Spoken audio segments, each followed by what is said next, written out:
"I want pancakes for breakfast," my dad said as he sat at the kitchen table, setting up his placemat, looking at me expectantly.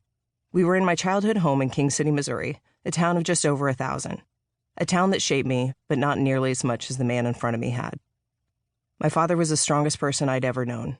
A combat helicopter pilot, a judge, a 2-star general, a leader in the community, a loving husband, and the best dad, and my go-to person and role model since day one. The same man was diagnosed with Agent Orange-related throat cancer in 2008, and on that late summer morning 10 years later, he was home on hospice with oxygen and a feeding tube. He'd literally gone to war once in his life before, and now his final battle was almost over. Before he got really sick, my dad was known to inject coffee into his feeding tube. I have a picture of him with the coffee and a wry smile. I even saw him put some alcohol in it one time. I figured, have whatever you want, buddy. You earned it. But those times had passed, and his condition had worsened.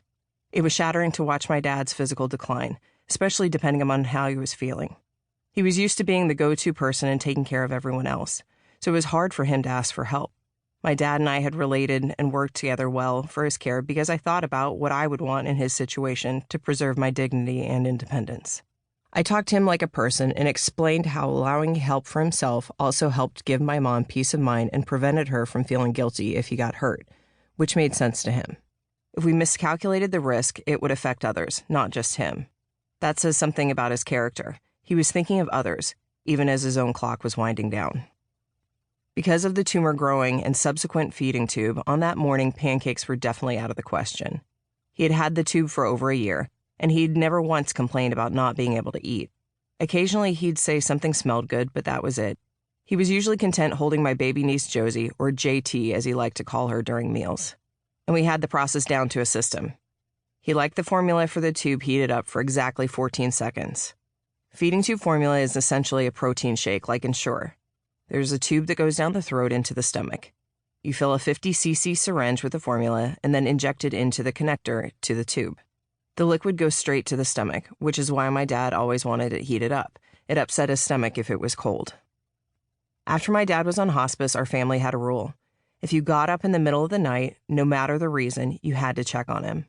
He was on oxygen, and he'd move during his sleep, and frequently his nasal cannula would come out. We took turns making sure he was getting enough oxygen and adjusting if needed. If his oxygen level became too low, he could become foggy and confused. That's why that morning he asked for pancakes despite of the feeding tube. He was oxygen deprived. In his clear mind, he understood that if he choked, we'd be done. When we signed up for hospice, he had signed a DNR, do not resuscitate. We all knew that. That's why I'd moved home from Queens in New York City for basically the entire summer when that time had come, to help my family care for him, to soak up every last second I could get with my dad.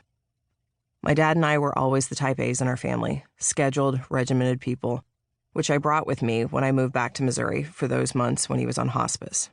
I'd wake up at 5 a.m. every morning to go to the gym to do my Dutch Kills CrossFit workout that my coach Dom had posted the night before. Disaster could strike at any time during the day, but at least I would have an hour for myself. I'd check on him and make sure his oxygen was in place before I left.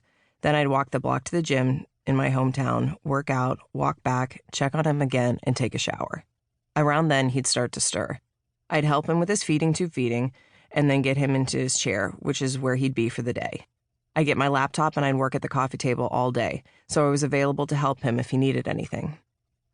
That morning, I came downstairs from the shower when I saw him there, asking for pancakes. He'd beat me to the table that day.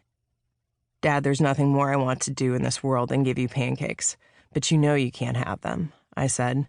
I meant it, too. He never complained or made any requests, so it just broke my heart that I couldn't give him the one thing he wanted.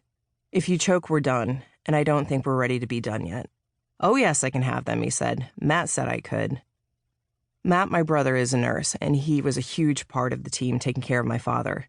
He wasn't there that morning, though, and I knew he didn't give that kind of permission. "Stay there at the table," I told Dad. "Let me see what I can do."